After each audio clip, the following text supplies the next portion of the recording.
A chance encounter turns deadly.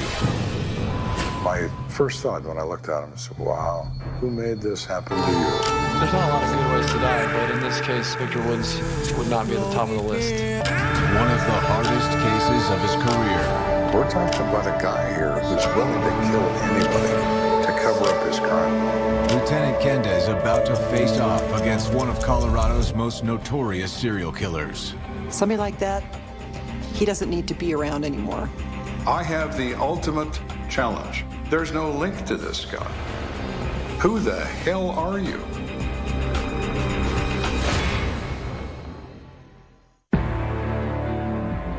My name is Lieutenant Joe Kenda. I've solved almost 400 homicides. Every case is unique, but there's one thing that never changes. A life has been taken. Their stories are now my stories.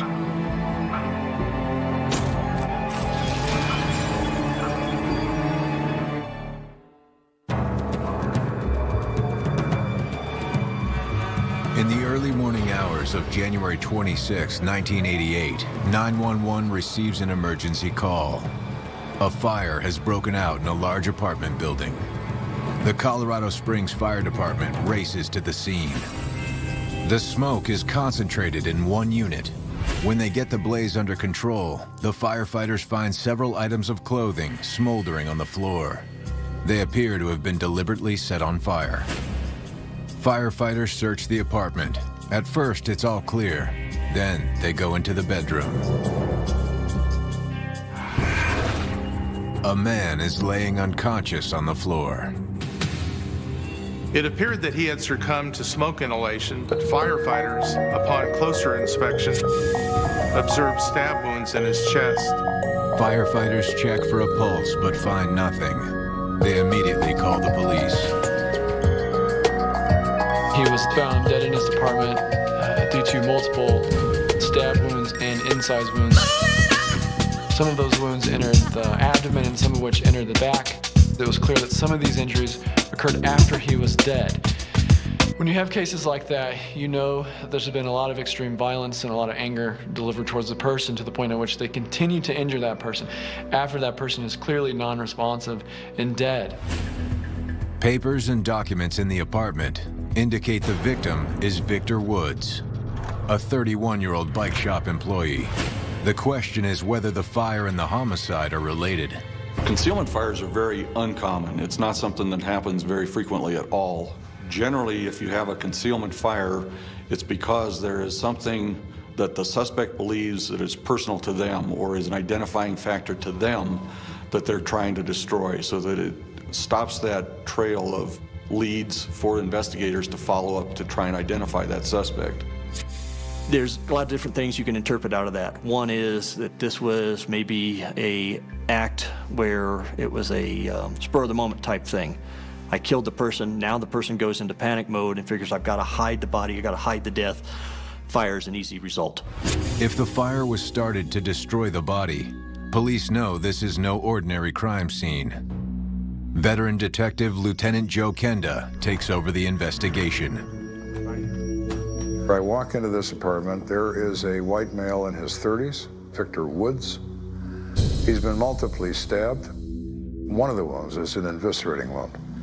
It's a violent, savage attack. My first thought when I looked at him was, wow, who made this happen to you?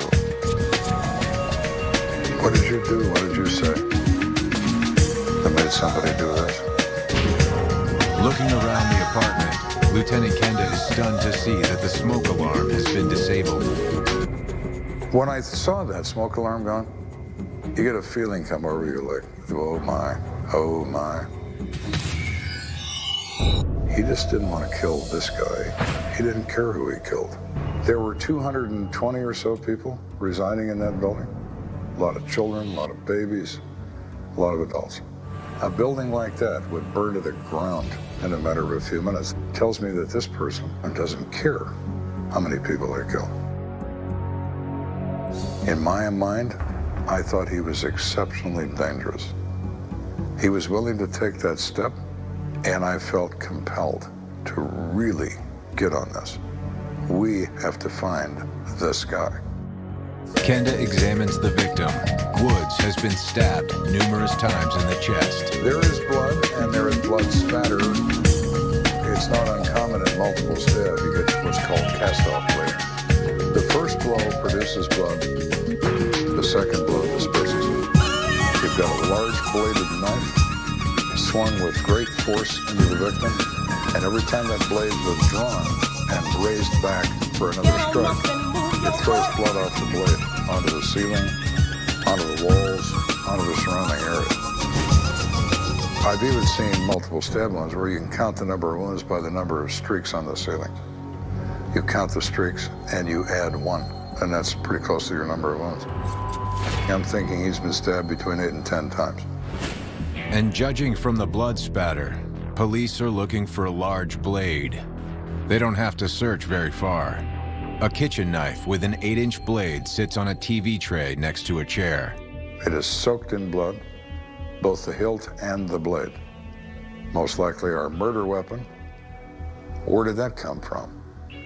Look around in the kitchen, there's a knife block. The big blade is missing.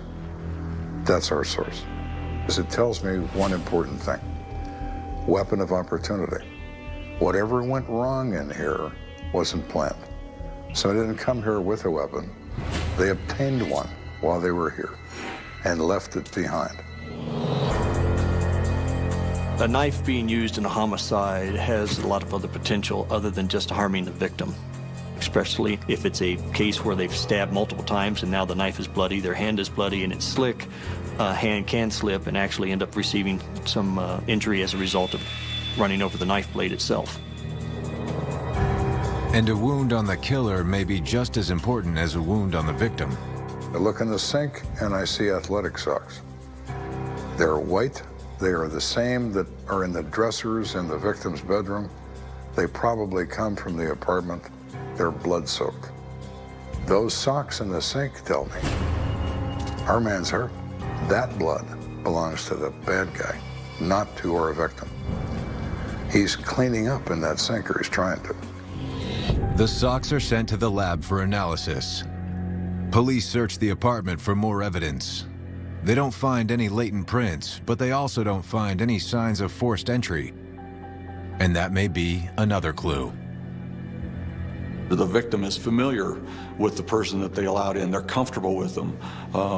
They allowed them into their space so that it was easy access for the predator to enter in to commit that crime. The crime scene provides Kenda with an initial profile of the suspect. It's pretty apparent there's been overkill, and two things pop to mind. One is a crime of passion, and the other is rage. Either someone was very angry with this person, or somebody had a passionate relationship with that person. Something goes very wrong, and the relationship explodes in violence. Police turn their attention from inside the apartment to outside. Maybe someone saw the killer leave the scene. Lieutenant Kenda talks with the caller who reported the fire. A 25-year-old pharmacist living in the unit above Victor Woods. She says that sometime around 2:15 a.m., she heard a loud scream. She thinks it's a woman's scream, and she thinks the woman says, "Don't do that." She hears sounds of a struggle, like maybe a fight, but she doesn't hear anything else. She looks out the window to see if there's anything in the window, and she notices a car. She thought it was a Trans Am. She wasn't sure. Thought it was black, maybe had blue pinstripes on it. She'd never seen the car there before. She thought that was odd. A second witness comes forward. She's a young athlete training at the nearby U.S. Olympic facility.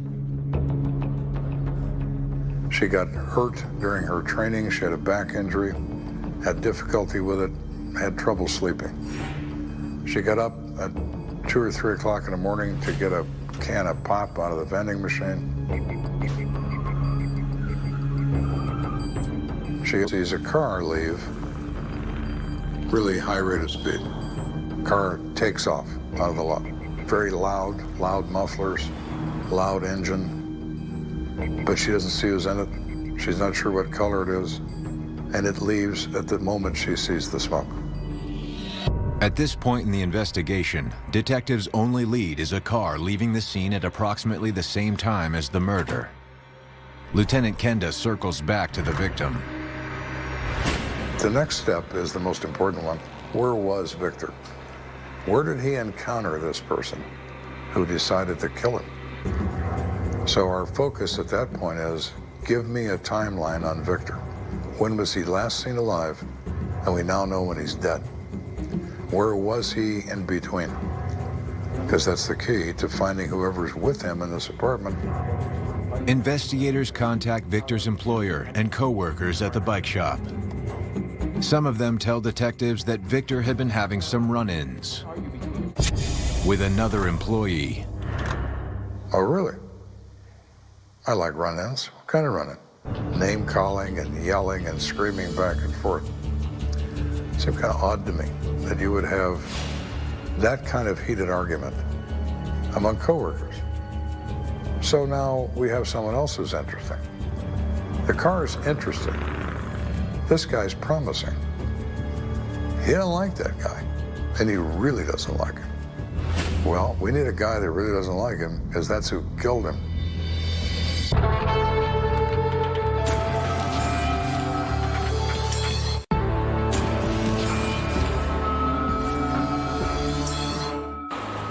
In January 1988, police find 31-year-old Victor Woods stabbed to death in his own apartment. The killer intended to destroy any clues by setting a fire, but it never caught. He wants to prevent the discovery. He wants the police to believe this guy died in a fire. He didn't get it done. Investigators run a background check on Victor and learn that he moved out to Colorado from Ohio. Vic loved the outdoors. I mean, whether it was heading up to the mountains skiing in the winter or being on his bike, just even around town. He would walk off the beaten path. A very unique individual. I guess I never knew anyone like him. He was, I think, made for Colorado. After settling in, Victor Woods took a job working in a specialty bike shop. It had been a couple years, and he had worked at a bicycle shop as a mechanic, and he had gotten recruited by someone down in Colorado Springs. They're opening a new shop, and that he thought there might be potential for advancement in the new company. He's very good at building and working on and selling bicycles. He's the right guy in the right place at the right time. The guy hires him.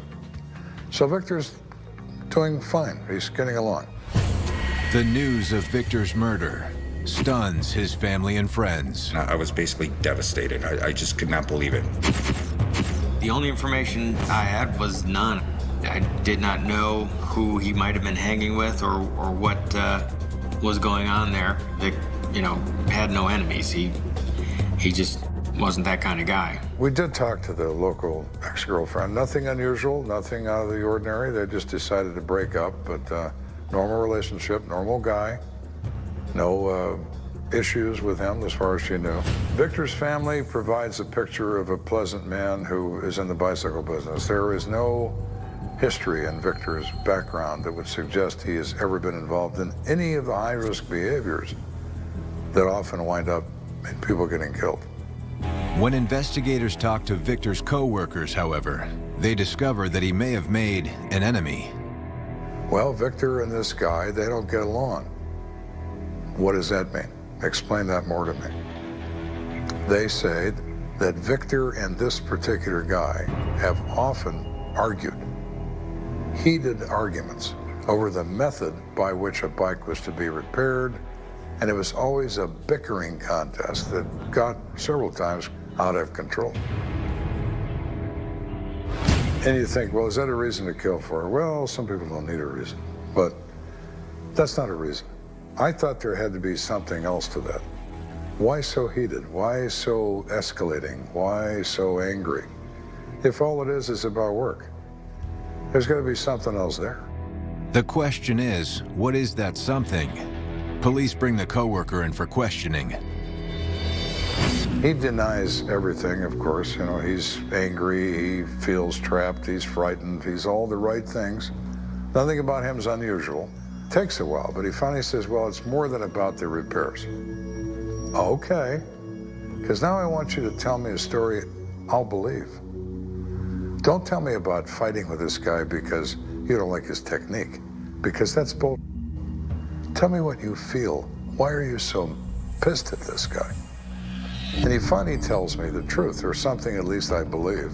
This guy was the top dog in his shop until Victor showed up.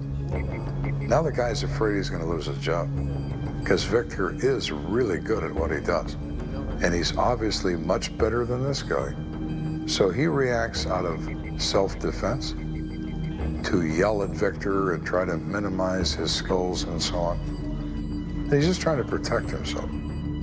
Okay, I can believe that story. This makes sense to me. But still, we're going to play the game. We use the polygraph tool. You take a polygraph about this, about killing Victor? Of course. During the polygraph, the suspect denies being involved in the death of Victor Woods. But the test results tell a different story. He takes the polygraph. He doesn't do well on the polygraph. That doesn't matter to me. The outcome of a polygraph doesn't make a difference to me unless there's an admission. My only purpose in using it is to get you to tell me, not the machine. You tell me. Kenda wants a confession, but instead gets an alibi for the night of the murder. It turns out he belongs to a pool league. They stay there all night, shoot pool in the league. Nobody leaves. They go to breakfast at an all-night restaurant afterwards. They're not leave the restaurant until 4 o'clock in the morning. He's with them. He's not anything to do with this killing. So now we're back to square one. Square one is the dead body of Victor Woods in a fast car leaving his apartment complex at 2 a.m. Investigators set their sights on Victor's last known whereabouts. He likes to go to the Yukon Tavern. He likes to go there because it's kind of a hot place for people in their 30s, which this guy is. And it's close to where he lives. It's about 1.5 miles up the street from where he resides. They thought he went there that night, the night before he's discovered. He worked that day, and he got off in the afternoon, and he told his friends he was going to go to the Yukon Tavern for happy hour. So this is good, and we know where he worked. We know he worked that day. We know, or we think we know, he went to the Yukon Tavern. At least that's what he told his friends. We find out Victor Woods is there routinely, and he was there that night. That he is a regular, they know him, everybody in there knows him. They describe him as a nice guy. They also say he can get a little obnoxious when he gets drunk. He stays there all night and he gets loaded. But he doesn't go home and he won't leave. Keeps trying to drink. They finally cut him off. He gets mad about that. He wants more to drink. Finally, the place is starting to drift out because it's closing time. A bartender and one of the waitresses both remember a guy sitting at the bar with Victor. A white male in his 30s. The cocktail waitress says he's really good looking, looks like a movie star. She was struck by him. She was attracted to him. Handsome, handsome guy. Looks to be in excellent shape, has a tan. The witnesses recall seeing the two men leaving the bar together at about 1:30 a.m. The bartender says that after they left, she heard a car start. She described it as a muscle car, and she said that car had some throat. Oh, now we're back from the car at the apartments to maybe something promising. It's frustrating to get information that you know is linking two different crimes and would be leading you towards a suspect. However, it seems that there's really nowhere to go with it.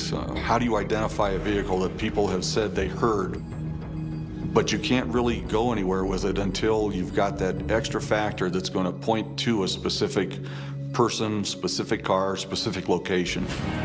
Without a license plate or an identifiable driver, the car is just a tease. Who was behind the wheel the night Victor was killed? This maniac is on the loose. He's already killed once. And my gut is telling me he likes it, and he's going to kill again.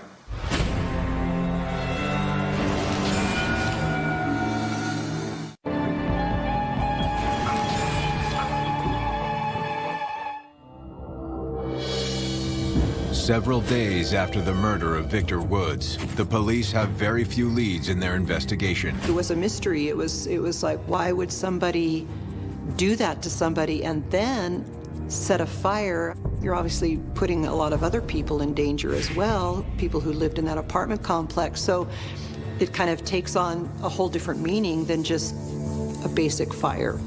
The Colorado Bureau of Investigation examines the bloody socks found in the kitchen. As Kenda suspected, tests show that the blood was not the victim's, but instead probably belonged to the suspect. But the test results don't point to anyone specific. Detectives have very little to go on. They have the vague description of a car, a vague description of a guy that matches half the men in the United States, 35 and under. I got zipped. So we're going to try off-the-wall stuff, then maybe get lucky. We got one witness that says this is a jacked-up, customized car. Is she right? I don't know. In the absence of anything else, let's go with that. So I have my guys start contacting custom car clubs, auto body shops, muffler shops, places that commonly do work on cars like that and who commonly know gearheads who have cars like that. You want to make sure everybody knows that this vehicle, this suspect, this description fits a possible crime scene. You want to get that information out to as many people as possible in hopes that we come up with a lead. Investigators canvass car shops across Colorado Springs, but to no avail. We get nowhere. Nobody can put that kind of a car with that kind of a guy. So that straw that we're trying to grab, we can't reach it. We are doing a lot of work with no result. So we need to expand our horizons. What if he belongs to a car club somewhere else? So we expand our search. Working the theory that their suspect may have connections outside of Colorado Springs, investigators send what they know about the case to the FBI. There's a system put in place by the FBI called the VICAP system. It stands for Violent Criminal Apprehension Program, a method by which every police department in the country can enter information about unsolved cases. So if you have a case that's unsolved, it may compare to one in some other state or some other city. We entered the Victor Woods case into that system, and we got nowhere with that either. At this point in this investigation, we've done everything we can humanly think of to do, and we have learned exactly nothing. We haven't found our guy. We don't have a clue on who he is or where he is. And we've got this mountain of paper that is absolutely, at this point, meaningless. When you have nothing to go on, those to me are the saddest, number one, because you've got nothing that you can work on. And they're the most frustrating because you just absolutely have nowhere you can go. You have thought of just about everything you can think of. You've run it by each other. You've talked to other detectives. You've discussed where we need to go, and you just aren't going anywhere. Victor's friends begin to wonder if he had simply bumped into the wrong guy at the wrong place at the wrong tavern. I would think if Victor was drinking and if he was unable to make it home, maybe he wouldn't have used the caution that he should have. The connection to the bar reminds Kenda of something one of the waitresses told him at the beginning of the investigation. When we're in the bar and we're talking to all these bar folks, we're talking to the waitress. The waitress is cute, young, dressed appropriately for a waitress. She remembers approaching this guy, our Mr. X, our movie star, and he didn't react to her at all. Didn't even speak to her, just looked at her. Her feeling, Well, he has to be homosexual. Why? Because he didn't respond to you? The suggestion, however, forces investigators down another blind alley. We talked to everybody Victor's ever known in his life, his family, his coworkers. We find no evidence, none, of any kind, of Victor Woods being homosexual in any way. Once again, a strong lead goes nowhere. I had a sign in my office. It says, "Mysteries make my head hurt." And they do. In this particular case, now I have the ultimate challenge. There's no link. There is no link to this guy. Who the hell is he? And how did he come into Victor Woods' life? It's like you sit there and just stare at the wall like, what did I forget? There's still no key here. Where is the key? And you look at your blank wall and you look at it and you say, who are you? Where are you? Where is your car that everybody says you have? What'd you do with the car? Who are you, man? Who are you? The answer to these questions lies 40 miles south of Colorado Springs. On February 3rd, 1988, 8 days after the murder of Victor Woods, a souped-up Camaro pulls into the parking lot of a small hotel in Pueblo, Colorado. A man armed with a .38 caliber pistol gets out of the car and walks into the lobby. He pointed a weapon at the clerk and he told the clerk that this is a robbery. About that time, a security guard who was making his rounds around the outside of the hotel entered the lobby. And then the man with the weapon pointed it at the security guard. And he said, "I know you are armed. Don't go for your weapon."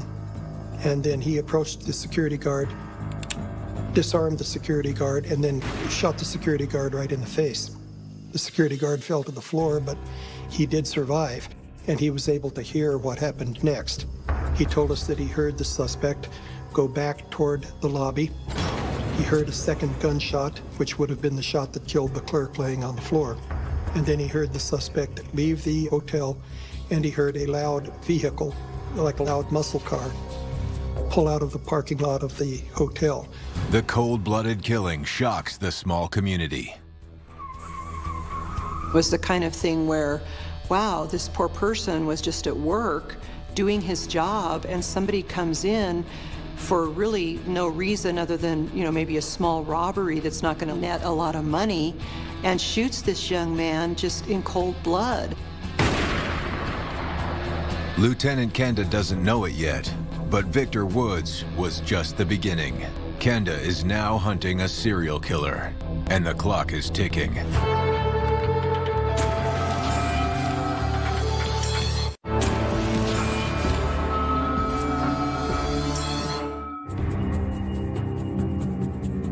When Victor Woods is found murdered, the only clues to the killer's identity are that he's a white male in his early 30s and that he drives a loud muscle car. So when investigators fail to turn up any new leads, the trail goes cold. But a week later, a second man turns up dead. This time, however, police have a solid lead. According to the hotel workers, this same suspect robbed the same hotel several weeks earlier. There was a robbery in January of 1988 in which a female clerk was held up. She had a pretty good description of the person who robbed her. The clerk provides a description eerily similar to the bartenders at the Yukon Tavern. A good-looking white male in his early 30s. This time, news reports of the shooting result in a tip to the police hotline. The caller who called in the tip to Crime Stoppers stated that they had overheard Ronald Lee White making comments about having hit the hotel the first time and was going to do it again. The caller then assumed that the second robbery that resulted in the murder was the work of Ronald White. A background check reveals that Ronald Lee White has a long and extensive criminal record. It also shows that he's been living in an apartment in Colorado Springs. Pueblo investigators immediately contact the Colorado Springs PD SWAT team. However, notification of the impending arrest doesn't reach Lieutenant Kenda. We pulled a photograph of Ronald Lee White, and we used that in the photo arrays that we showed to the victims. Once we had him identified as the killer, we worked with the Colorado Springs Police Department, their technical enforcement unit set up on Ronald White's residence. White has no idea the cops are outside. As he leaves his apartment, police make the arrest. White is brought to the station. He is one of the most chilling suspects local police officers have ever seen. When you look at a picture of Ronald Lee White, you see a blank stare in his eyes. I've seen that stare before in people who have committed very vicious crimes. When you look in a face like that, you know that you're looking at a very dangerous, very heartless, uncaring individual. He's the type of person that is really there's no more rehabilitation involved with Ronald White. There's only taking him off the streets and making sure he can't hurt other people. On the day after White's arrest in Pueblo, a startling report arrives at the Colorado Springs Police Department. I run across this Rimmon bulletin, Rocky Mountain Information Network, describing the arrest of one Ronald Lee White, described as a white male, brown hair, hazel eyes. He's born in 1955, makes him in his early 30s. He has a Chevy Camaro blue with light blue pinstripes. He's under arrest for 2 counts of murder. This absolutely piques my interest. Instantly, look what we have here. Maybe we have our guy.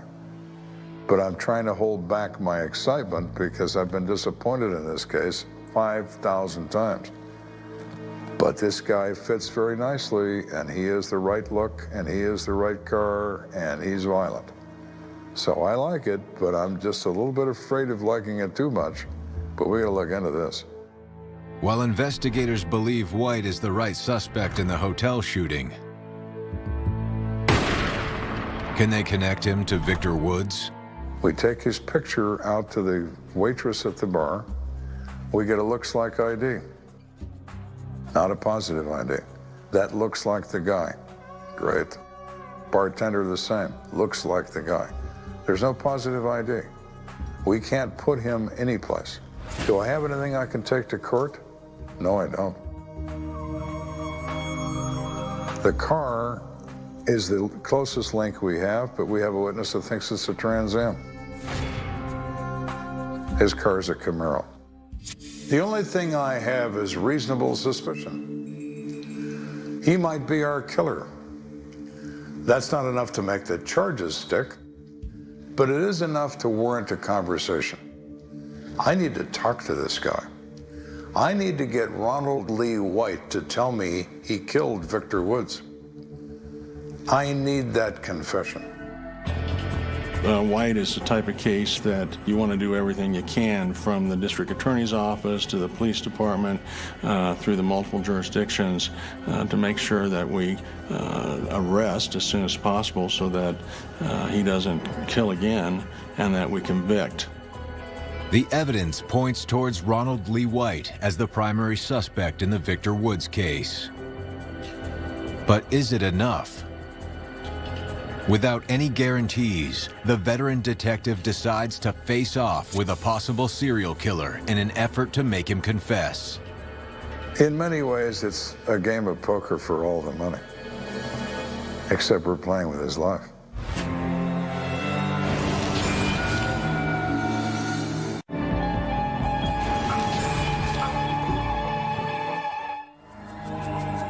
On February 8th, 1988, 13 days after the murder of Victor Woods, a new suspect emerges, Ronald Lee White. He's already under arrest for murder in Pueblo, Colorado. But did he kill Victor as well? I have reasonable suspicion. Do I have anything else? Nope. I don't even have enough to arrest him. But I might be able to play him. I might be able to get him to tell me. So our plan is formulated. We're going to request the Pueblo PD to bring him to the Springs. I want him a little off balance. I want him to wonder why he's being driven somewhere else. Make him think about it. The drive up from Pueblo takes 45 minutes to an hour. Ample time for Ronald Lee White to wonder what is happening. If he is who I think he is, his personality is such that if he thinks you already know, he will tell you what he's done. If he doesn't think you know, he won't tell you anything. Kenda has his detectives talk to him first, but White just sits there, apparently unfazed by the situation. He just finds this all to be annoying. You got anybody else in an interrogation room that's under arrest for murder already, and you're about to tag him for another one, he's shaking so bad he can't sit still. That's what makes him a scary dude. He is not the boy next door. He might look like the boy next door, but he isn't. When I walk in, White is asleep. Even though he's in a major jam, he's bored. That's what kind of person White is. But I walk in, I'm a new face. There's a no smoking sign on the wall of the interrogation room, and I see his eyes go to it. Would you like a cigarette, Ron? Well, there's this sign. Yeah, I know, but I kind of run this place, so I can kind of do what I want to. So I gave him a cigarette. He's cuffed in front of him. I gave him a lighter because I wanted to get a better look at his hand without him thinking I'm looking at it. It's been treated now, but still it's going to be consistent with a hand slipping off a handle onto a blade. So he lights his cigarette. We talk for a minute. I said, you know why you're here, Ron? I don't know, is the response. Oh, let me explain. People see things, Ron. People see you. Sometimes you don't see them, or you don't pay attention. Like the waitress in the bar who identifies you positively that you're the guy that's in the bar. And of course, there's that bartender who positively identified you as talking to Victor. 2 other women at the apartment complex. They see your car. They see smoke. That's the night you killed Victor Woods. You see what I mean? People notice things. Kenda now has Ronald Lee White's full attention. He's just looking at me, not responding. Not saying anything, just looking at me. You killed him, didn't you? He came on to me, man. He came on to me. I said, Ronnie, try again. He looked at me and smiled and said, well, maybe he just pissed me off. I killed him, like you said. I cut my hand on that knife. That hurt too. White confesses to killing Woods, but never explains what really happened that fateful night. Kenda believes that the evening started off as nothing more than 2 guys talking to each other in a bar. The thing that's so spooky about that whole affair, it's a chance encounter. I don't think there was anything more to it than that. I think that the likelihood is that Victor is drunk. Victor wants a ride home because he's afraid to drive. And he asked the wrong guy for it.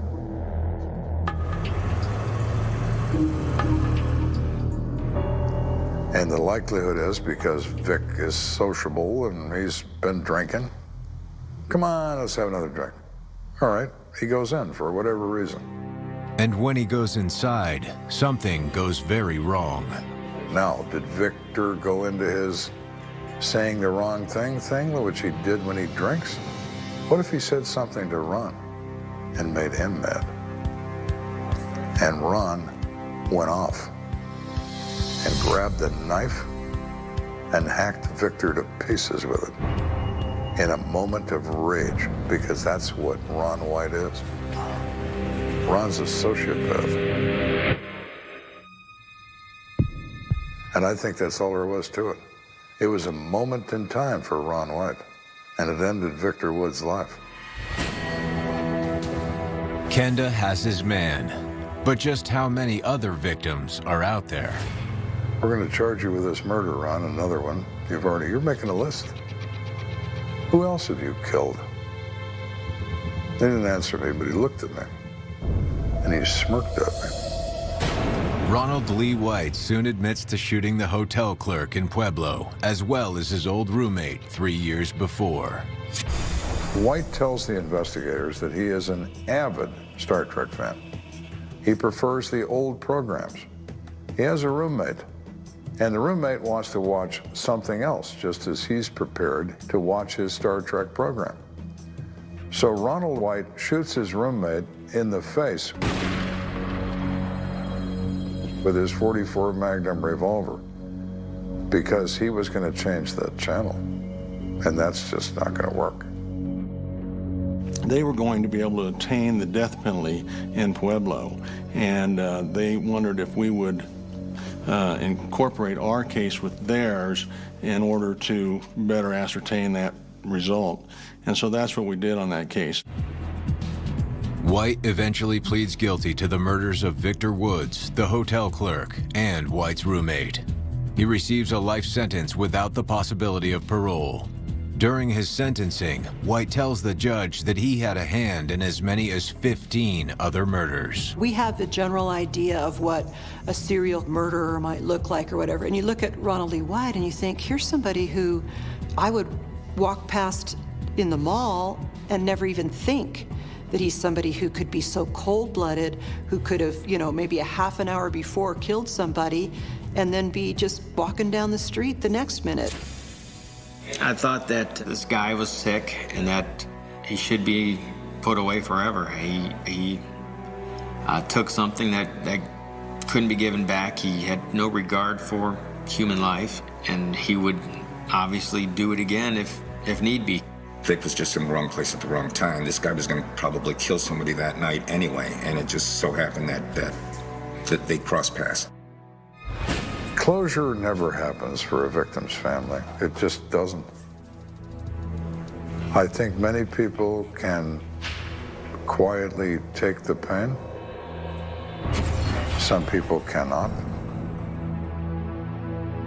I think the grief reaction varies widely. Some people can deal with it, and some never do. I don't think anybody ever really does. There's something profoundly wrong about your child dying before you do. That's not the way of things. It's not supposed to be that way. And I don't think you recover from that. I don't. When Vic was killed, it confused me and enraged me, and it was just one of those lessons in life that life just isn't fair. It isn't right. And things can happen at a moment's notice. What could Victor Woods have done any differently? Nothing. He's just looking for a ride home. He just finds exactly the wrong guy on planet Earth to provide that ride. Things happen. People die sometimes as a result. The call came in just after dawn, the kind of hour when the world hasn't decided what mood it's in yet, and the city's coffee hasn't fully kicked the fog out of people's eyes. Jonah Cade had been staring at a stack of paperwork so tall it qualified as a small mountain range when the dispatcher's voice slid into his ear like a cold hand. Apartment building, reported fire, units responding, possible victim inside. Cade stood up on instinct, which is what your body does when your mind is too tired to negotiate. Mara Vance looked up from her desk, hair still doing that brave, defiant thing it did when sleep was only a rumor. "Let me guess," she said. "Someone set their kitchen on fire because they thought aluminum foil was optional." "Worse," Cade replied, already grabbing his coat. "It's not the kitchen." Mara's expression sharpened.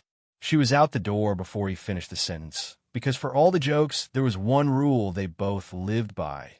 When the call has that tone, you move. The apartment complex sat like a concrete hive on the edge of town.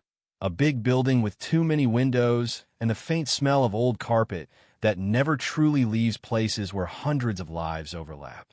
Fire trucks were already there, red lights painting the walls in restless flashes. Residents clustered outside in coats and slippers, holding kids, holding phones, holding each other's fear like it might slip away if they loosen their grip. A fire captain met Cade at the entrance, soot smudged across his cheek in a way that looked like the building had tried to keep him as a souvenir. "Units contained," he said. "Smoke concentrated in one apartment. We found clothing smoldering on the floor. Doesn't look accidental." Cade heard the phrasing, the careful choice of words. Smoldering clothing is what you say when you don't want to say set on purpose until you're sure. "Anyone hurt?" Cade asked. The captain's jaw tightened. One male in the bedroom. Not breathing. Mara exhaled softly, not dramatic, just the tiny sound of a person acknowledging that the day had crossed a line. They went in with the fire captain and a uniformed officer holding the scene. The hallway smelled of damp smoke and panic that had nowhere to go. Inside the unit, the air still felt heavy, as if it remembered what had carried. The living room had scorch marks near a small pile of fabric on the floor.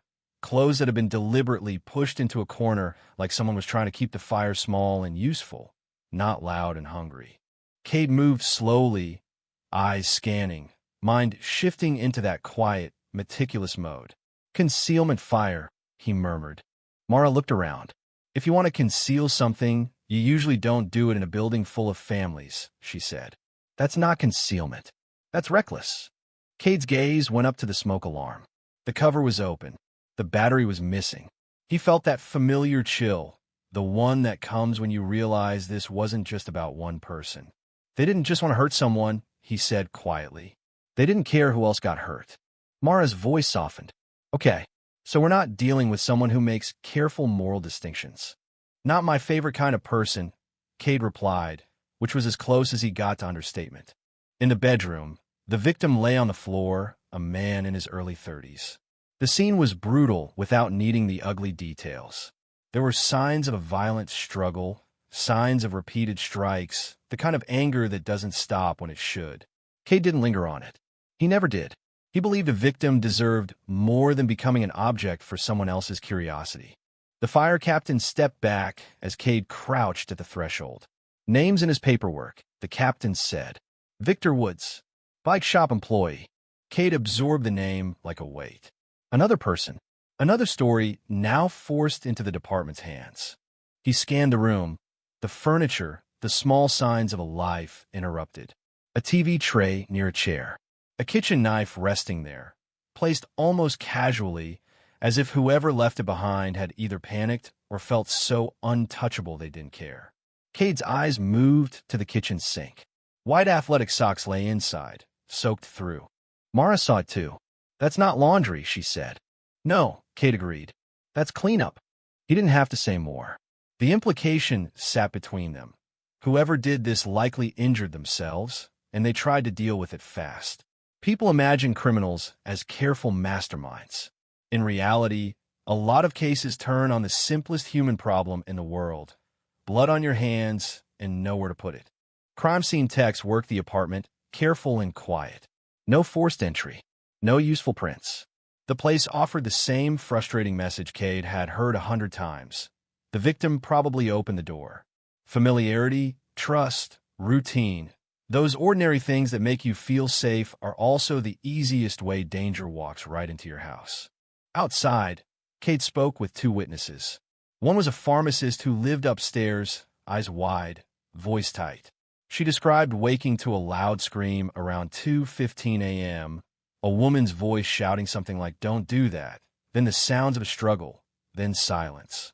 She looked out her window and saw a car she didn't recognize in the lot, a dark, sporty-looking vehicle with loud exhaust, gone soon after. The second witness was a young athlete who'd gotten up in the night because pain had stolen her sleep. She heard a car leaving fast, engine roaring, loud enough that it felt like an announcement. She didn't see a plate. She didn't see a face. She saw speed and heard noise, and that was all. Back at the car, Mara tossed her notebook onto the dashboard and stared through the windshield like she could bully the universe into cooperation. "We have a dead man, a deliberate fire attempt, a disabled alarm, no forced entry, and a car that half the city apparently heard but nobody can name," she said. Cade nodded. "So Tuesday." Mara snorted. "It's Wednesday." "Feels like Tuesday," Cade replied. and Mara laughed despite herself, because tired humor is the kind that comes out whether you approve of it or not. They did what homicide detectives always do when evidence won't give you a clear suspect. They build a timeline. Where was Victor? Who saw him? What did he do in the hours before his life ended? Victor's co-workers at the bike shop described him as talented, outdoorsy, a guy who came to Colorado to breathe the mountains and the promise of a new start. No known enemies, no obvious high-risk behavior, no dramatic history that would make your job easy. Which was always the cruelest kind of case, when the victim looks like someone who should have been protected by being ordinary. Then someone mentioned a co-worker Victor had been clashing with. The arguments sounded too heated, too personal, too sharp for a disagreement about bike repairs. Cade brought the co-worker in, watched him deny, watched him sweat, watched him eventually admit he'd felt threatened by Victor's skill, by the fear of being replaced. Cade understood that emotion. Insecurity can make people mean. It can make them loud, but it doesn't always make them violent. They ran the polygraph for leverage, not because the machine mattered, but because people's reactions to the machine mattered. The co-worker's nerves spiked. Then he produced an alibi that checked out, a pool league, witnesses, time stamps, the kind of boring consistency that makes detectives both relieved and annoyed. Mara tossed the file back on the desk. So our angry co-worker is just angry, she said. Great. I love it when the obvious suspect is innocent. It really helps my personal growth. Cade didn't smile, but his eyes softened. You're growing, he said, just sideways. Their focus shifted to the Yukon Tavern, a neighborhood bar Victor liked, a place where regulars blur into the furniture and nobody's life seems dangerous until it is. Staff remembered Victor being there the night before, drinking too much, refusing to leave, becoming that version of himself that alcohol sometimes calls up. Louder, more social, more careless. Near closing time, a bartender and a cocktail waitress recalled Victor sitting with a man they didn't recognize, a good-looking guy in his early 30s, polished in a way that made people notice. The waitress described him like someone had hired him to stand there and look impressive. The bartender remembered the two men leaving together around 1:30 a.m., then hearing a muscle car start up, deep engine note, loud exhaust, the kind of car that announces its presence like it pays rent. Cade filed that away. A handsome stranger, a loud car, Victor leaving with him. A simple chain. The problem was the same as always. Simple chains are hard to grab when you don't have a name. They canvassed auto shops, custom muffler places, car clubs, anyone who might know a vehicle described as loud, which is the investigative equivalent of asking the ocean if it has any water. They fed what they had into national systems, hoping another department had seen the same pattern. They waited for the kind of luck that never arrives on time. Days passed. The case turned into paper. The paper turned into a weight. Cade stared at his board late at night. The notes like small accusations. Who is he? Where did he go? Why Victor? Mara brought him a coffee and slid it across the desk. If you stare at the wall long enough, she said, it won't confess. Cade took the cup. It might, he replied. Walls have secrets. Mara rolled her eyes. That's because you talk to them like they're suspects. Cade didn't deny it. Then, 8 days after Victor's murder, a second incident hit. This time in a small hotel down in Pueblo. A man with a loud Camaro-style car came in, demanded money, and escalated in a way that left 2 people hurt, one of them fatally. The details were harsh, but the pattern was clear: boldness, indifference, the willingness to do catastrophic harm for small gain. The hotel's security guard survived and described the vehicle leaving. Loud, fast, unmistakable in its noise. When the report hit Cade's desk, it didn't feel like relief. It felt like dread with a shape. Same type of car, Mara said, reading over his shoulder. Same kind of suspect description. Cade's jaw tightened. And if it's the same guy, he murmured, Victor wasn't a target. Victor was timing. Mara went quiet. That possibility always hit hard. The idea that someone could die simply because they crossed paths with the wrong person at the wrong hour. A tip came in through a hotline about a man named Ronald White bragging in the way some people brag. Casual, careless, convinced the world is full of listeners who don't matter. Pueblo police moved quickly. They arrested him with the kind of coordinated urgency that only happens when multiple agencies decide a person cannot be allowed another day of freedom. Cade found the bulletin in a stack of reports like a message that had fought its way to the surface. Ronald Lee White, early 30s, matching description, associated with a loud Chevy Camaro with distinctive striping, under arrest for murder in Pueblo. Cade felt something dangerous rise in him. Hope. He hated hope in investigations. Hope makes you sloppy. Hope makes you fall in love with your theory. And theories don't convict people. Evidence does. Still, he couldn't ignore the fit. He brought photos to the Yukon Tavern staff. They said, "Looks like him."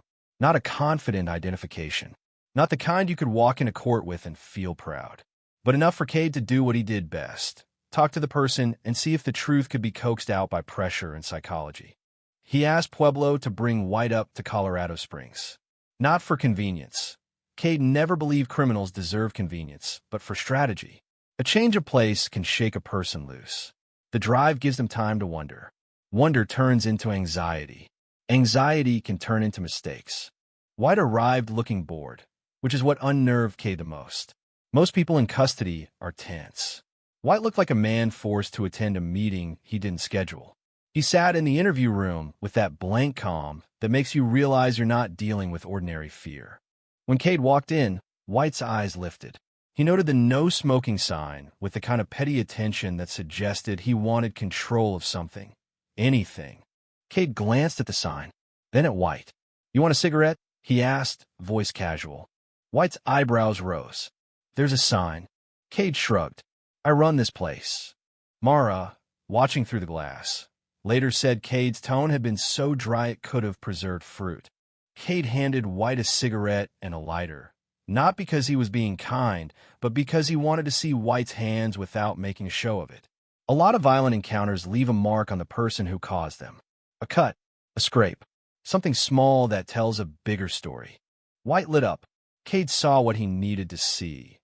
Evidence of an injury that fit the apartment scene, the bloody socks in the sink, the frantic cleanup. Cade leaned back and spoke in the calm rhythm he reserved for people who thought they were untouchable. "People notice things," he said. "You don't always notice them noticing. Bartenders, waitresses, neighbors, someone looking out a window at the wrong time. They saw you. They heard your car. They saw smoke. It adds up." White stared at him, expression still flat, but his attention sharpened. The blankness cracked just enough for Cade to step through. Cade didn't describe the crime in detail. He didn't need to. He didn't offer theatrics, because men like White don't respond to theater. They respond to inevitability. "You were there," Cade said, simply. White's mouth twitched, almost a smile, almost a sneer. Then the words came out, not as a full story, but as a confession wrapped in irritation. He admitted being at Victor's apartment. He admitted the encounter had started in the bar. Nothing special. Two men talking, one needing a ride, the other agreeing because the night was young and his ego was hungry. He admitted something went wrong inside, something that turned his mood from casual to violent fast. Cade listened, face still, heart heavy, because hearing it never gets easier. It doesn't matter how many cases you've worked. A confession is not a victory. It's a receipt for tragedy. Mara stepped into the room at the end, notebook in hand, eyes sharp. White looked at her like she was an inconvenience. Mara smiled politely. "Just so you know," she said, "I've met vending machines with warmer personalities." White didn't react. Mara continued anyway, because she was Mara, and I've met cats that cooperate more. Cade gave her a look that said not now, and she subsided, but he could feel her frustration. White's calm wasn't bravery. It was emptiness. And emptiness is hard to fight. White later admitted to other serious crimes. He made comments about more victims, more harm, as if life were a scorecard and he wanted credit. Cade knew that urge too, the way some offenders use confession as performance. It wasn't remorse. It was vanity. The legal system did what it does. Negotiations consolidated cases, life sentences, formal language trying to wrap itself around something it can't fully contain. Victor Woods' family got answers, but answers are not the same as healing. Cade had learned that closure is a word people say when they don't know what else to offer. On the day the paperwork finally settled, Cade sat alone in his office with the file closed and his coffee cooling into something bitter. Mara walked in, dropped a fresh stack of forms on his desk, and sighed like she'd just seen the future. "You know what I hate?" she said. Cade didn't look up. "Only one thing." Mara ignored him. "That Victor did everything right," she said. "He went out. He had a drink. He asked for a ride. Normal stuff. And it still ended wrong." Cade stared at the closed file. "Sometimes the difference between safe and not safe," he said quietly, "is just a person who says yes." Mara nodded. "That's the worst lesson." Cade leaned back, eyes tired. "The only lesson we can control," he said, "is what we do next." Mara picked up the top form, read it, and groaned. "Next, apparently, we do 12 pages about evidence tags." Cade's mouth twitched. "Justice," he said, deadpan, "is 10% truth and 90% paperwork." Mara pointed at him. "Put that on a poster." Cade looked up, finally letting the smallest hint of a smile through. "Don't." Mara grinned anyway, because she was already imagining it. A cartoon dog in sunglasses, smirking under the caption, "Don't ask me, I'm just the dog," and beneath it, in smaller print, "Justice is mostly forms." Outside the window, the city kept moving, careless and alive. Somewhere, a bartender wiped down a counter. Somewhere, a cyclist pedaled uphill, lungs burning in clean mountain air.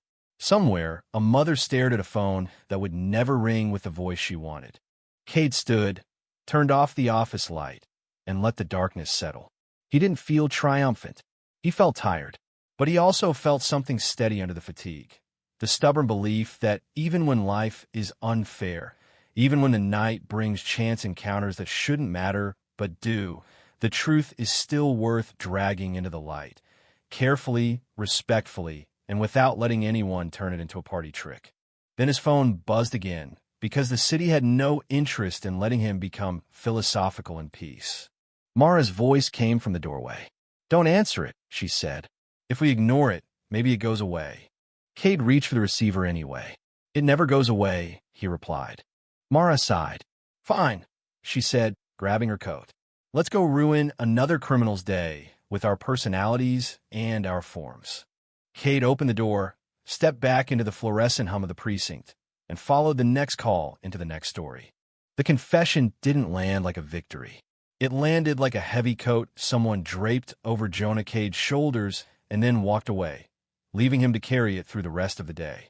Ronald White sat in the interview room with that blank, mildly irritated expression that made Cade's instincts itch. Most people, when the walls finally close in, do something obvious, plead, bargain, panic, or perform regret like it's a stage monologue. White did none of it. He looked like a man stuck in traffic, offended by the delay, certain the universe should have scheduled this around him. Cade kept it simple. He didn't rehearse the scene for White. He didn't dress the facts in drama. He didn't describe anything in a way that turned it into spectacle. He just stayed in the lane that mattered. Time, place, cause, responsibility. "You were with Victor that night," Cade said. White stared at him as if Cade had asked him to solve a math problem. Then his mouth moved, and the words came out with the casualness of someone talking about a parking ticket. He confirmed he'd met Victor at the bar. He confirmed he'd gone back to the apartment. He confirmed an argument and a sudden escalation. He also offered a version of events that tried to shift blame onto the victim, like a reflex, like an old habit. Cade let it happen for a few seconds, then leaned forward slightly, voice calm and flat. "That story isn't going to help you," he said. "It's not going to help the family. It's not going to help the court. And it's not going to change what you did." White's eyes narrowed. Not angry, exactly. More like he'd realized Cade wasn't going to participate in his preferred kind of conversation, one where he gets to be the main character. Mara Vance watched from the observation window with her arms crossed, her face a controlled mask that still managed to communicate a whole paragraph of opinion. When she stepped into the room, she did it the way Mara always did, like the room belonged to her, even if the fluorescent lights disagreed. White glanced at her unimpressed. Mara sat, opened her notebook, and looked up sweetly. "Just to set expectations," she said, "we're going to ask questions. You're going to answer them. If you choose not to, the paperwork gets longer, and none of us want that. White didn't speak. Mara's pen hovered. Also, she added, if you think silence makes you look mysterious, it doesn't. It makes you look like a guy waiting for someone else to pick the movie. Cade gave her a look that said, careful. Mara nodded in the smallest way that said, I am being careful. I'm just also being me. Cade guided the interview back to what mattered. He secured a clear admission. He clarified timeline. He documented the injury, why to try to hide. He asked about the attempt to obscure what had happened afterward, because that part wasn't just about the victim. It was about the building, the families, the children, the risk to every person asleep behind those walls. When Cade finally stood, he didn't feel relief. He felt the grim stability of a door closing. Not gently, not neatly, but firmly enough that it wouldn't swing open again. In the hallway outside, Mara let out a long breath. I hate that kind of calm, she said. Cade nodded once. It's not calm, he replied. It's vacancy. Mara frowned. That's worse. It is, Cade agreed. They weren't done. Confessing to one crime often meant there were more, or at least more questions, and Cade had learned the hard way that a person like White didn't just appear fully formed in one night and then retire. There was always a history, a pattern, a trail of smaller alarms people had ignored because it was easier to call them odd than dangerous. A Pueblo detective arrived mid-morning with a thick folder and the face of a man who'd been living on adrenaline and bad coffee for too long. He shook Cade's hand, then Mara's, then dropped into the chair like gravity had finally gotten its wish. We're getting requests already, the detective said. Other jurisdictions. Other questions. Cade leaned back. Any indication he's tied to more than what we already know? The detective hesitated. He talks like he wants you to think he's done more, he said. But he also talks like he enjoys watching people react. Mara's mouth tightened. So he treats confession like entertainment. Exactly, the detective said. He wants to control the room. Cade nodded. That fit. Control wasn't always about power in the obvious sense. Sometimes it was about something smaller and meaner. The pleasure of making other people uncomfortable, the thrill of watching professionals scramble. They spent the next hours doing the unglamorous work, cross-checking timelines, comparing notes, pulling background. Nothing about it looked like television. It looked like a printer that refused to cooperate, a phone that wouldn't stop ringing, and a desk that seemed to generate paper like it had a personal vendetta. At one point, Mara picked up a new form, read the title, and stared at it like it had insulted her family. Why? She asked the ceiling. Is there a 3-page document called Interagency Courtesy Notification? Cade didn't look up. Because we are courteous, he said, deadpan. Mara flipped to page 2. Page 2 is a summary of page 1. Cade took a sip of coffee. Courtesy, he repeated. In layers. In the afternoon, a call came in from a man who identified himself as White's roommate. He sounded nervous, but in a very specific way, like someone who had been living beside a storm and had learned to tiptoe around weather. Cade met him in an interview room that didn't have the sharp edges of interrogation. No pressure, no performance, just a chair, a table, and the quiet hum of the building. The roommate, Elliot, sat down and wrung his hands, glancing at the corners of the room as if White might be hiding there like a bad surprise. I didn't know, he said quickly. I swear I didn't know. Cade kept his voice gentle. We're not here to accuse you, he said. We're here to understand him. Elliot swallowed. He was weird, he said, then winced. Sorry, that sounds small. He was volatile. He would go from 0 to a lot, over nothing. Mara, standing near the door, raised her eyebrows. Over nothing? Elliot nodded. TV, he said. He'd get fixed on a show. Old sci-fi stuff. If I changed the channel, he'd act like I'd committed a personal betrayal. Like I'd stolen something from him. Mara tilted her head. So he treated the remote control like a sacred object. Elliot's eyes widened. Yes, he said, relieved someone finally put it into words that made sense. Exactly. Cade didn't joke. He didn't dismiss it. He'd seen how small triggers could expose big problems. Did he threaten you? Cade asked. Elliot hesitated, then nodded. He'd say things, he admitted, not always directly. More like he wanted me to be afraid. He wanted the room to belong to him. Cade made a note. Not because TV preferences mattered, but because the underlying need did. Control, dominance, the urge to turn ordinary life into a territory. When Elliot left, Mara exhaled slowly. Imagine being so fragile, she said, that a TV channel ruins your whole personality. Cade's eyes stayed on his notes. It's not the channel, he said. It's the entitlement. Mara nodded. Still, she said, I'm adding never share a remote with a stranger to my life rules. The hardest part came next, as it always did. The family. Victor Woods' mother arrived with a relative who held her elbow, steadying her the way you steady someone stepping onto ice. She was composed in that brittle, trembling way grief can create, like a person trying to keep themselves upright by sheer will. Cade met her in a small room away from the noise. Mara stayed nearby, quiet and watchful, because even sarcasm knows when to take off its shoes and lower its voice. Cade told Victor's mother what he could and what he couldn't. He explained that a suspect had been arrested in another city, that the suspect had admitted involvement in Victor's death, that the case now had a direction strong enough to hold in court. He did not dramatize. He did not say anything that would make her relive the worst moment in a vivid way. He stuck to the truth and the structure of it, because sometimes structure is the only thing you can offer someone whose world has collapsed. Victor's mother listened, eyes fixed on Cade's face as if she could pull certainty out of his expression. When he finished, she nodded once, and the nod carried a lifetime of questions that had no good home.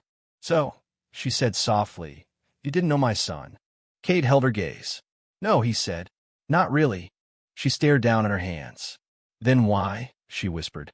Cade felt the familiar ache, the anger that never really leaves. Sometimes there isn't a why that feels fair, he said carefully. Sometimes it's timing. Sometimes it's a person making a choice they never had the right to make. Her breath shook. Victor was just trying to get home, she said, like the words didn't belong in a world where he didn't make it. Yes, Cade said. That's what makes it so wrong. She nodded again, and tears slipped out quietly, not dramatic, not loud, just present.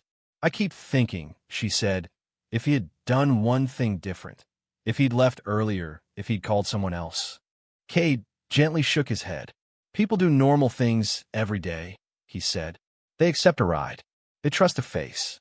They believe the world is mostly safe. Your son didn't do anything that caused this. Victor's mother looked at him, and for a moment Cade saw his sharpest kind of pain, the pain of a parent realizing there is no negotiation with reality. No bargain. No redo. When she left, Mara stood in the hallway with her arms crossed tight, like she was holding herself together. I hate this part, she said. Cade nodded. Me too. They went back to their desks because the system doesn't pause for grief. It just keeps moving, and if you don't move with it, the truth falls behind and people get hurt again. Over the next week, the case turned into a web of coordination. Pueblo needed statements. Colorado Springs needed transcripts. The prosecutor needed clean timelines. Someone from a different county called to ask if White had ever been there, and Cade had to answer with the one phrase detectives hate, we don't know yet. Mara spent an entire afternoon chasing down a single piece of paperwork that had been misfiled under W instead of V, which is how chaos often wins, one letter at a time. When she finally slammed the file onto Cade's desk, she pointed at it like she was presenting evidence in a personal trial. Here, she said, your system failed because someone doesn't know the alphabet. Cade opened the folder. The alphabet is complicated, he said solemnly. Mara blinked. No, it is not. Cade kept a straight face. Have you met Q? Q is suspicious. Mara stared at him, then laughed once, sharp and brief, because even the worst weeks, your brain sometimes demands one small absurd moment just to prove you're still alive. As the legal process advanced, White's demeanor didn't soften. In hearings, he appeared bored, as if everyone around him was taking this too seriously. Cade watched from the back once and felt that same cold irritation rise. It wasn't the irritation of being disrespected. It was the irritation of seeing how easily some people could step over human life and then act inconvenienced by the consequences. Afterward, Mara nudged Cade in the hallway. If I ever look that bored in public, she said, promise me you'll check my temperature. Cade murmured, if you ever look that bored in public, I'll assume you've been replaced. The weeks rolled. Paper became history. History became a file on a shelf. The case that had started with smoke and panic in a building full of frightened families eventually became a sentence written in formal language. Language that tried to hold the weight of what had happened without spilling it onto everyone else. One night, long after most of the precinct had emptied out, Cade sat alone and stared at a small sign he'd taped to the inside of his desk drawer. It was old, slightly crooked, and the print had faded from years of being opened and closed like a private truth. Mysteries make my head hurt. Mara appeared in the doorway holding 2 cups of coffee because she seemed physically incapable of arriving empty-handed. She set one down and looked at him. You're thinking, she said. Kay didn't deny it. Mara leaned against the frame. You know what I keep coming back to? She asked. That it wasn't some grand plan. It wasn't some big motive. It was just a wrong person crossing a right person's path. Cade nodded slowly. That's what makes it terrifying, he said. It means the world doesn't always warn you. Mara lifted her coffee cup slightly like a toast. So we warn people, she said. Not with fear, with awareness. Cade looked up at her. And with paperwork, he added. Mara sighed. Yes, she said. With paperwork. Because apparently justice is allergic to simplicity. Cade took a sip, then leaned back, eyes heavy with fatigue. Victor did nothing to deserve it, he said quietly. Mara's voice softened. I know. Cade stared at the sign again, then pushed the drawer shut. All we can do, he said, is keep showing up before the next person becomes a file. Mara nodded, then tilted her head toward the hallway. Speaking of showing up, she said dispatch just called. Another case. Different neighborhood. Same human problem. Cade stood, pulled on his coat, and felt the familiar engine inside him turn over again. Exhausted, stubborn, unwilling to stop. He walked toward the door, and Mara followed, and behind them the precinct lights hummed like they always did, indifferent to grief, indifferent to fatigue, indifferent to the fact that 2 detectives were about to step back into the city's messy reality with nothing but questions, patience, and the quiet determination to keep the worst moments from becoming anyone's permanent ending. Dispatch didn't even bother with a warm-up this time. The voice on the line sounded like it had been poured straight out of filing cabinet. Urgent, clipped, and already tired. Possible abduction, the dispatcher said. Adult female. Last seen near grocery lot. Witness reports a struggle. Vehicle left fast. Patrol is on scene. Mara Vance was already halfway down the hall before Jonah Cade finished hearing the address. Coat flaring behind her like she was in a movie that refused to provide a stunt double. Cade followed, grabbing his keys with the muscle memory of a man who had picked them up 1,000 times and never once thought, maybe today I should take up pottery instead. The drive was quiet in that concentrated way it always was when the call carried a certain weight. City lights slipped past like blinking eyes. Cade kept his hands steady on the wheel, his mind already building the first structure. Secure the scene, identify witnesses, preserve what can be preserved, strip away what people assume, and keep the story from turning into rumor before it even has a name. When they arrived, the parking lot was an ugly kind of normal. Shopping carts, faded lines, a couple of late-night workers smoking by the dumpster, the hum of fluorescent lights that made everything look slightly sick. Patrol units were parked at angles that said this wasn't routine. A young officer met them near a row of cars, face tight, notebook clutched like a life preserver. Lieutenant, the officer said, voice trying hard to be professional. Witness says she saw a woman get pulled into a vehicle. It happened fast. He glanced down, there's a dropped phone, and a scarf. Cade nodded once.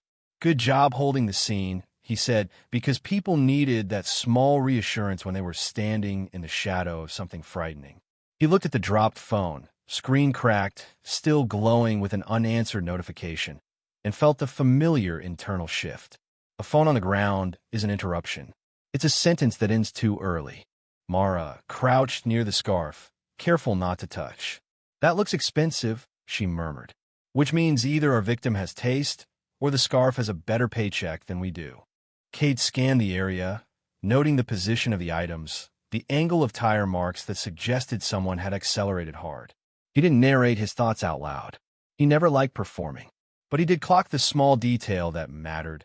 A faint smear on the edge of a nearby bumper, like someone had collided briefly while trying to move fast. A witness stood near the front of the store, hugging herself in the cold. She was in her 20s, wearing a grocery vest, eyes wide. Kate approached with the gentle posture he used when people were scared and blaming themselves.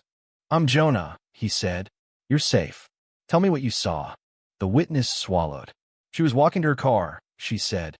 "It was normal. Then a guy came out from between the trucks. He grabbed her. She tried to pull away. She dropped her phone. He yanked her toward a van. White van. No windows on the side." Mara's pen moved. "Any markings? Company logo? Stickers?" The witness shook her head hard. "No, just plain, like it was trying to be invisible." Kate nodded. "Did you hear anything?" The witness hesitated. She said stop, and then she said a name. "I couldn't hear it. Like Cal, or Kel, something like that." Cade's eyes flicked to Mara for half a heartbeat. Names were currency in investigations, but they were also the easiest thing for a panicked mind to mishear. Still, he filed it away. A name that begins with a sound can be a thread. Threads matter. Another witness, a middle-aged man with a baseball cap and the posture of someone who believed he had seen everything, walked up and inserted himself into the conversation as if he'd purchased a ticket.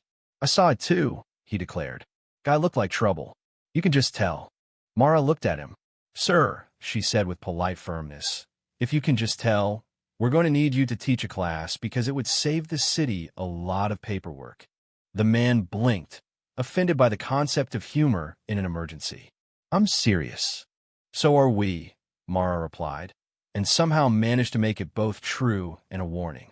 Cade guided the man gently into specifics: height, build, clothing, direction of travel. The man offered a lot of opinions and very few facts, which was common. Opinions are abundant. Facts are shy. They pulled security footage from the store, and Cade watched the grainy video on a manager's monitor while the manager hovered like someone who wanted credit for owning a building with cameras. On screen, a woman crossed the lot with a bag in one hand and her phone in the other. A white van appeared in a gap. A figure moved quickly. The woman resisted.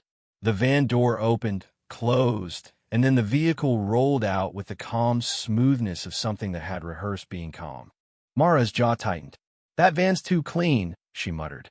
"No logo, no windows, no personality. It's the beige sweater of crime." Cade didn't react to the joke, but he agreed with the point. "We put out a bolo," he said. "White cargo van, no side windows, possible front bumper scuff on passenger corner. Get traffic cams. Get plate readers. Pull anything from his corridor." A patrol sergeant nodded and moved, because when a lieutenant speaks in that tone, you don't debate, you execute. As the first hour unfolded, the case began to show the shape Cade hated.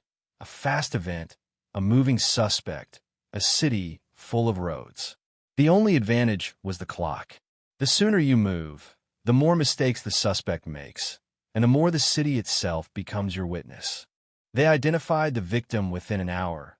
Alina Mercer, 34, office job, no known criminal history. A sister who lived across town and answered her phone on the second ring with a voice that was already panicked, as if she'd been waiting for the universe to deliver bad news. "She wouldn't just disappear," the sister said. She's cautious. She texts me when she leaves work. She texts me when she gets home. She texts me when she's thinking about texting me." Mara, listening on speaker, murmured, "That's actually kind of adorable." Cade kept it on track. "Did Alina mention anyone bothering her?" he asked. "Any recent threats, arguments, strange calls?" The sister's breathing hitched. "There was a guy," she said, "from her past. Not dangerous, I thought. Just persistent. He kept showing up. She said he wanted closure." Cade felt a small internal alarm ring. "Do you know his name?" "Grant," the sister said. "Grant Ellison." Mara wrote it down, so hard the pen nearly snapped. "Grant Closure Ellison," she muttered. "People who want closure always want on their terms." Cade ignored the nickname, but not the instinct beneath it. Closure can be a harmless desire. It can also be a story someone tells themselves when what they really want is control. They ran the name. Grant Ellison had a record of minor disturbances. Nothing dramatic, but enough to sketch a personality. Restraining order filed years ago by someone else, resolved without conviction. Multiple calls to patrol for unwanted contact. No major offenses. The kind of person who lives in the gray zone where everyone keeps telling themselves it's not serious until it becomes serious. Mara stared at the screen. I hate the gray zone, she said. The gray zone is where trouble has snacks and makes itself comfortable. Kate nodded once. Find his address, he said. Find his vehicle registrations. Find his work. And find any friend who owns a white cargo van. They moved on 2 tracks, digital and physical. Digital mint plate readers, traffic cams, cell tower pings, and the kind of coordination that requires 3 departments, 2 databases, and 1 person who still remembers the password. Physical mint detectives in uniforms moving through real space, knocking on doors, asking questions, irritating people who wanted to stay unbothered. They hit Grant's apartment first. Nobody answered. The building manager, a woman with the expression of someone who lived for rules, insisted she couldn't let them in without paperwork. Mara held up her badge. The manager held up her laminated policy sheet like it was a shield. I need a warrant. Mara leaned in. Ma'am, she said warmly, I respect your dedication to paperwork. Truly, if loving forms were a sport, you'd be an Olympic athlete. But we have a missing person. This is not the moment to win Employee of the Month. The manager's nostrils flared. I'm not being emotional, she said stiffly. I'm being professional. Kate stepped in, voice calm. We'll get the warrant, he said. In the meantime, tell us if he has a white cargo van. The manager blinked. He has a bicycle, she said, as if that proved innocence. Mara sighed. Of course he does. They got the warrant fast. A judge on duty was cooperative when Cade used the voice that sounded like a man who would not be delayed by bureaucracies need to feel important. The warrant arrived. The door came open. Inside, the apartment smelled like stale energy drinks and old carpet. Nothing obvious screamed crime, but the place carried that faint tension of a person who lives alone and thinks too much. On the kitchen counter sat a notebook open to a page full of lists, dates, locations. Little notes that looked like someone tracking a routine. Not a diary. More like surveillance dressed up as organization. Mara read one line and made a face. He wrote grocery, Tuesday nights, parking row C. She looked at Cade. That's not closure. That's planning. Cade didn't touch the notebook until it was photographed. He stared at it, feeling the unpleasant clarity settle. He anticipated her, he said quietly. In the bedroom closet, they found a duffel bag packed with tape, gloves, and other items that were concerning without needing to be described in a way that turned them into a blueprint. Kate felt anger rise, not hot but clean. It was the anger of recognizing intent. Mara's voice dropped. Okay, she said. Now I'm officially done being patient with Grant Ellison. They moved faster. Grant wasn't home. His phone was off, but his bank card had been used 20 minutes earlier at a gas station off the highway. The clerk at the station remembered him because he'd bought a snack, asked for directions, and looked sweaty in cold weather. He was in a hurry, the clerk said. He kept checking the parking lot. Cade asked the most important question. Did you see a van? The clerk nodded. White van, he said. No windows. Parked behind the building. Mara shut her eyes for a second. Beige sweater, she muttered. I hate being right. They got a partial plate from a traffic camera near the station. Not perfect, but enough. It matched a rental. The rental agency confirmed the vehicle had been checked out 2 days earlier by Grant Ellison. Cade felt the case tighten into a single direction. We find that van, he said. They coordinated with State Patrol, put units on likely routes, checked rest stops, checked industrial lots, checked anywhere someone might stop briefly without attention. Cade knew the psychology. People who plan something like this often imagine they're invisible. But invisibility is fragile. One wrong turn, one nervous glance, one poor decision, those cracks spread. Mara rode with him, staring at the map on her tablet like it was personally responsible for the suspect's location. He's going to do something foolish, she said. Cade kept his eyes on the road. They always do, he replied. The question is whether we get there first. They found a van parked behind a self-storage facility on the edge of town, tucked between units like it wanted to be forgotten. A uniformed officer spotted it first and held the perimeter. Kate arrived and felt the world narrow, the way it always does when you're close to the center of the storm. Mara leaned in, voice low. "Remember," she said, "we do this clean. No hero stuff." Kate nodded. "I don't do hero stuff," he said. Mara looked at him. "You literally went to a true crime trivia night last week." Kate paused. That was cultural research. Mara's expression said she would revisit this insult later, in writing. They approached with a tactical team, voices clear, commands firm. Grant Ellison emerged from a storage unit doorway, with his hands visible, posture stiff.